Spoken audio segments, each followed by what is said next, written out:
Inclination of A line గురించి చెప్పుకుందాం. దీన్ని ఎక్స్ యాక్సిస్, వై యాక్సిస్ అంటాం కదా. అలాగే ఇక్కడ లైన్ ఏబి అనేది ఏ అనే పాయింట్ ఎక్స్ యాక్సిస్ వద్ద ఏ అనే పాయింట్ దగ్గర ఇంటర్సెక్ట్ చేసుకుంటుంది.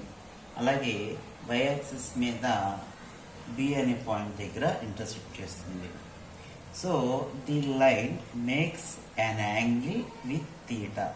అంటే ఈ ఎక్స్ యాక్సిస్తో ఈ లైన్ చేసేటువంటి దాన్ని ఏమంటామంటే యాంగిల్ అంటాం. దీన్ని యాంగిల్ దేంతో డినోట్ చేస్తాం? థీటా అంటారు. అంటే ఈ థీటాని ఏమంటామంటే ఇంక్లినేషన్ ఆఫ్ ది లైన్. ఏమంటారు? Inclination of the line. The line AB makes an angle theta with positive direction of the x axis is called a